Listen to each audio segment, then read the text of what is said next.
My name is Mike Lee. I'm running for Omaha City Council District 2. I'm from Omaha, Nebraska. Born.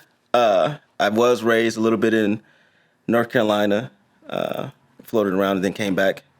Right, but when we first moved back to North Omaha, or to Omaha, I moved back to the South Omaha projects. Yeah, I went to Omaha Central. Yep, Central High, go Eagles, class 2013.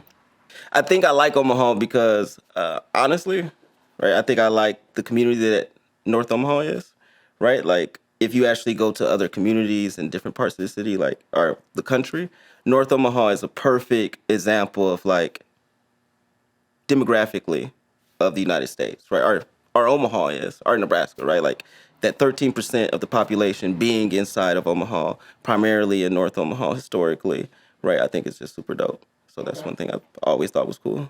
I like that. Give me something else. Give me something cool. Give me something, give me some timeout chicken or something. Like, what else? What's cool about this place that you like about Omaha? Oh, okay. Oh, okay. Look, okay. Native Omaha Days. Like, we want to be honest. Native Omaha Days is dope. I think just being able to, like, actually just hang out on 24th and Lake, right? We got the food trucks and stuff like that, the Elks, time out, like, I don't know, just the black culture. Like, I like campaigning and just being able to go to different food spots because now I'm finding I'm a foodie.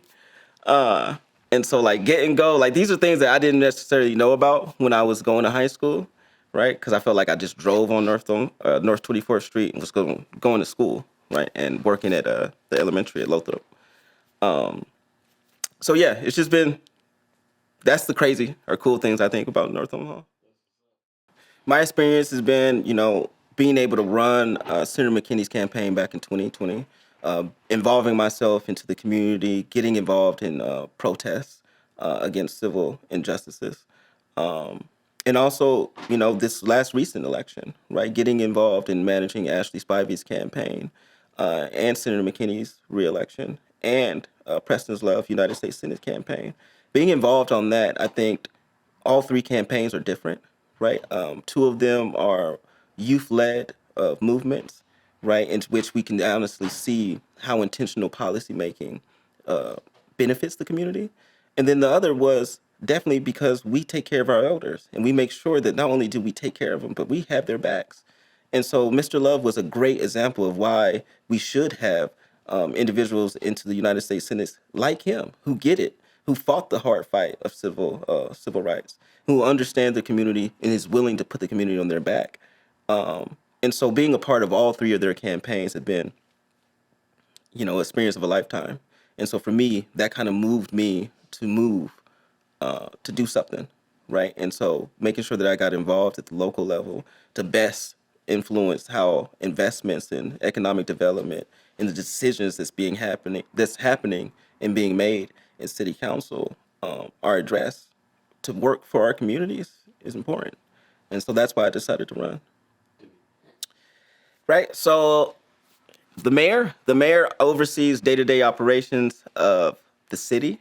So they're kind of like the boss. The city council, we're kind of like people who represent different communities, right? And so we kind of come together, decide on how to go about creating solutions to solve community problems, right? And that usually deals with things like streets, snow removal, right? Like the little things that you really don't think about, right? And so that's how I would kind of explain what a city council person does to a fifth grader, right? My top priority right now is affordable housing. I think that we need to be really aggressive about how we go about creating affordable housing and starting to define it even at a city municipal level, right? Because the abuse of TIF, we have to make sure that we stop that. Rent stabilization policies and anti-displacement policies is things that I want to bring in. Reevaluating how we look at the median income, something that they use are called the AMI, and reimagining that to localized median income, right, by ward. We know that $35,000 is the average median income for the district. And so we need housing that complements that, right? And so we need to be intentional about how we do that and working with developers, working with other city council members to strengthen the landlord registry, to making sure that we actually enforce and make sure that TIF works in blighted areas like they're intended to.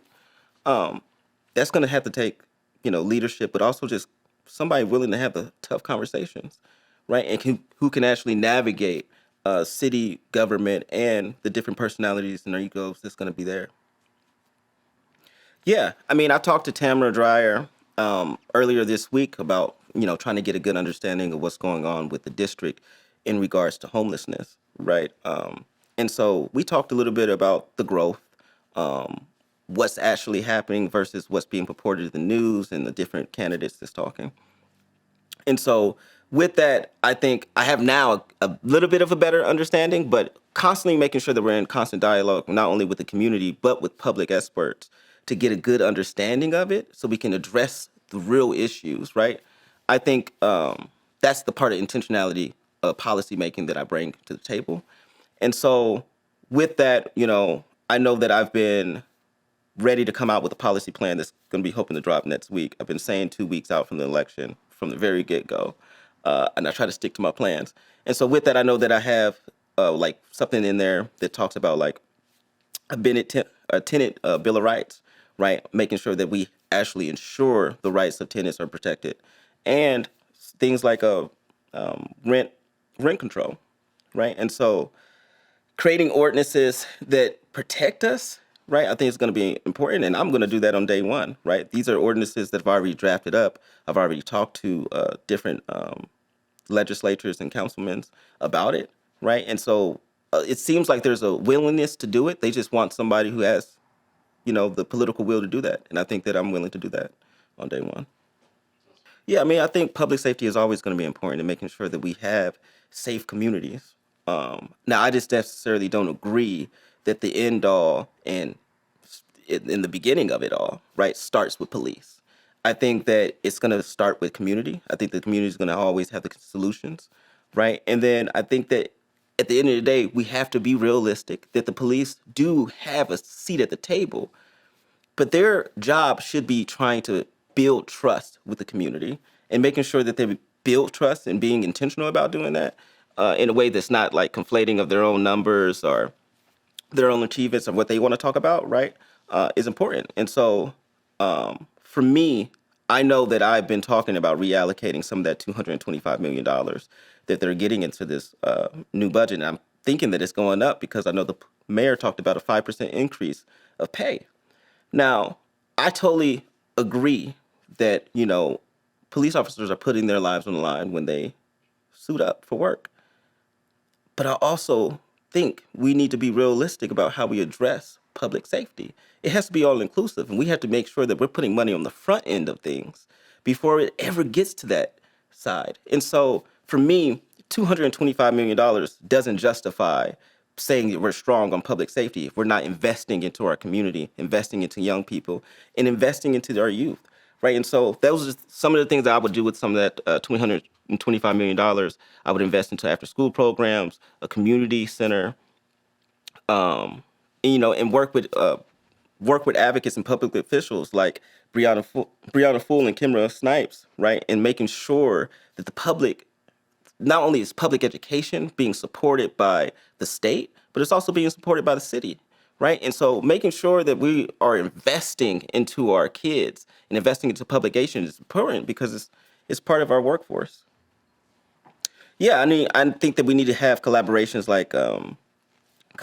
with entities like One Omaha, right? Meeting with people who actually understand the communities and how they navigate and how they work, right, is important. And making sure that they not only are we having the conversations, but they have a seat at the table and how we build upon this. And so one of the things I talked about is creating a North Omaha economic plan, right? Something that the city is already doing in what they're calling an urban core, right? But it's just not part of us. We're not included in that.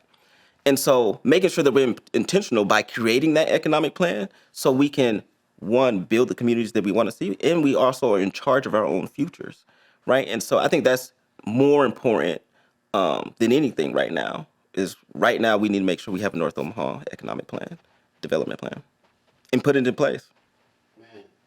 I'm all for addressing the environmental concerns that we have in in the community. I mean, ever since I got back, I've learned about the lead problem in North Omaha, right? And so I think that one, you just talk about the Inland Port Authority and some of the things that we're talking about with economic development. They had to look for an entirely new site and or expand the laws, right, to give them the authority to go outside their boundaries, right, just because of the site that they wanted to build on had contamination of hazards, of biohazard, whatever, and so or environmental concerns. And so when we look at that, right, like we need to make sure that we're addressing this before it ever gets, 5 or 10 years later, and we're like, oh, can we do something with this land? Oh, it costs $40 million. Now we can't do something. Like, that's not an excuse, right? And so somebody has to eventually clean that up. I know that OPPD is talking about closing their coal plant. I talked to Eric Williams a couple weeks ago, in which he assured me that the coal plant is supposed to be closing in 3 years, and giving a plan. Now, I am saying to anybody, right, that we need to hold him accountable. And we need to make sure we're holding OPPD accountable. Just because they're saying the things doesn't mean that I inherently doesn't think that Eric is misleading us. I think that the powers that are at hand, they'll push it off as far as they can, right? It's to make sense for them. And so we need to make sure that we're holding them accountable. And that means that we ask Eric to hold these town halls. We show up for the town halls. And then we ask for them to change. I mean, one of the things that I'll be willing to do is push for that coal plant to end, right? It needs to be out of service. And we need to make sure that we're going to clean energy, because otherwise asthma is rising in our communities, right? At first, I'm not going to lie to you, at least I learned about the coal plant probably about 5 years ago. And so I didn't even know necessarily that the coal plant was emitting that much dangerous chemicals into the air. No, nor did I even know that our exposure to that, right, was causing asthma. And so I have family members who definitely have asthma. And that's one of the reasons that I'll make sure that it's closed. But it's not just about me, right? It's about the people who's coming after me. There's kids right now that are developing asthma, right? There's going to be people who are going to be born in 2 to 3 years that's going to have asthma if we don't do something to address the problems now. And so that's kind of more so where I am on that. Perfect. Councilmember. Yeah, I mean, I think it'd be a continuation of the work that I've been doing, right? Making sure that, one, we're always open to the public, and transparent in how we go about doing things, right? And so I don't work in a silo. I constantly like to say that I have my group of people or my kitchen cabinet. And so I lean on them heavily, not only to keep me straight, but also to help me deal with sharing the information in a transparent way. And so I'll continue to do that, but I also will make sure that I'm holding town halls regularly, right? I think for the first year, even having a town hall once a month and communicating with the community is going to be important to making sure that they have that buy-in from me, right? In terms of knowing that they can always count on me, but also that I have their buy-in by them showing up, right? And so from there, we can start to organize and really get things done. Yeah, I mean, ultimately, I would like us to see the city of Omaha develop a mental health crisis response team, something similar that Denver does. I think it's called Cahoots. And I know that that's basically, it'll be if an individual is experiencing a mental health crisis, instead of sending the police, we would send the response team, right? And so that way we're not having so much engagement with the police, right? But we're actually getting people the help that they need, right, during their time of need, right? When these things happen, it's not that it's happening because they want it to. These are kind of like episodic moments, right? And so making sure that we are actually helping the community and not putting them more into the face of danger by putting them in more contact with police is important. And investing on that on the front end, away from that $225 million, is very important. Yeah, I think that in the past, the city council has often conceded their power of advice, right? I believe that the city council has a advise and consent when it comes to the budget. And so that means that, one, we could advise the mayor on how to adjust the budget and what we think and our thoughts for our certain districts. But also, right, us voting on it is the consent from the city council saying that, yes, I approve of it. And so if we don't approve of it, of any one notion of it, we shouldn't approve it. And so I am a firm believer, right, of not only do we have to understand the budget, that's why I've been constantly saying that the $225 million inside the police budget for 2025 is ridiculous, right? Especially when we're not investing that on the front end of parks, community, or youth, right? Then we're failing, ultimately, every citizen inside Omaha. But, you know, it is the job and the duty to make sure that the city council is staying strong for their communities. And so we have to make sure that, when the budget comes down and they're asking us for our advice, or even before it comes down, that we're having those conversations about what we would like to see in terms of investments or different changes inside the budget that work for our communities. And that's something that I'll fight for. Get to it. Yeah. With public transportation, I think that we need to make sure that we're investing more into our roads and reconstruction, right? Because it makes no sense that winter comes through and next thing you know, all of Ames needs to be redone or all of 24th is messed up, Uh, and so for me, making sure that we're having funds that are actually addressing it and maybe even looking at the way that it's being done currently, right? I think that for the longest, we may not be using the right materials, that it actually working. It's going to work for our communities, right? Because we know right now that these potholes are getting bigger and they're just filling it up, right? And so I'm just concerned about the materials. I don't think that we're investing as much into our streets and transportation. And, as far as public transportation, partnering up with people and individuals like Clarice Donbeck and the Regional Metro Transit Authority is going to be vital, right? And making sure that we not only have their support, but that we're listening to them, right? And putting something into the budget that actually invests into our public transportation because we know that North Omaha needs that to be able to connect to the rest of the city to get to the jobs that they so badly want to get to. Yeah, I think I'm the only candidate who's been talking about making direct investments into our youth, right? And when I say that, I'm talking about creating safe spaces, not only for, people under the age of 18, but also 18 to 27 or 30, right? Making sure that they have a safe space to go as well. We need to make sure that we're partnering with people like BAA, Leo Lewis, right? When these not necessarily companies, but small businesses want to open up, right? And if their bars are places where young people want to be able to go and enjoy themselves, like Three's Lounge used to be, or like Crush, right? Making sure that we're protecting these places, but also having the conversations with the small business owners to making sure that they're doing all the necessary things in a safe way, right? To protect their customers.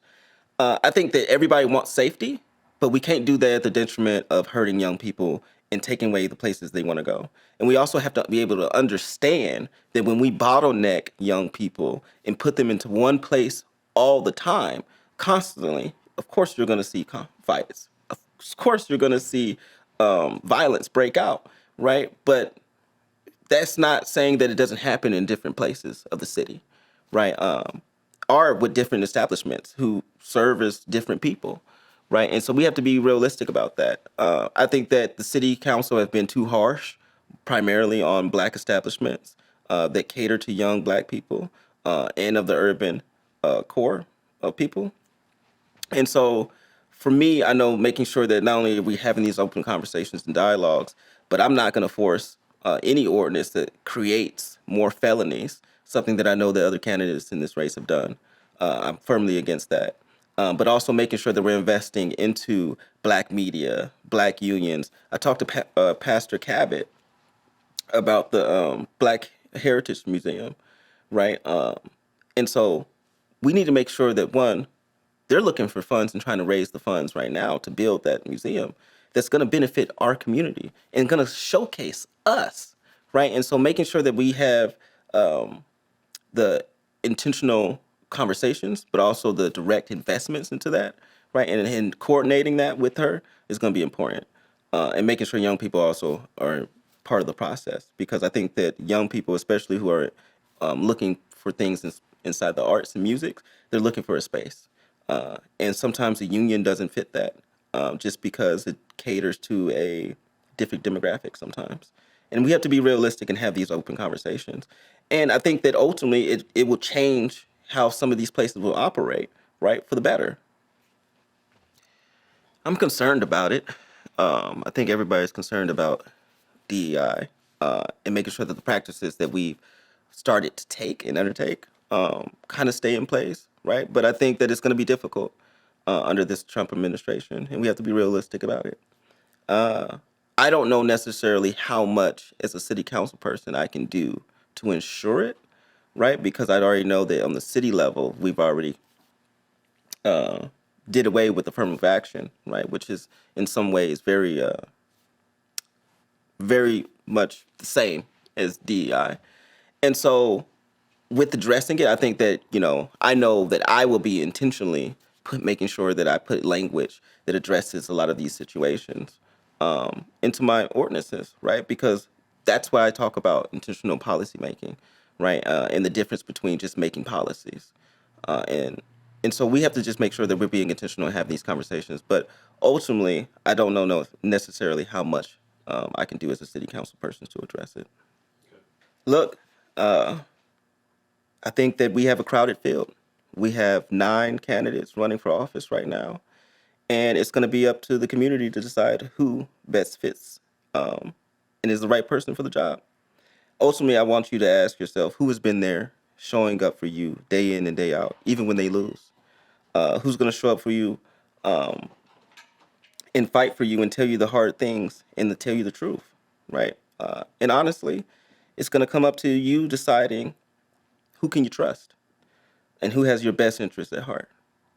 And so I can only say that I've been working in this community for the last 5 years, intentionally building our power, so you have more of a say in every election. And so I hope to earn your vote on April 1st, but ultimately I hope that we make the right decision as a community.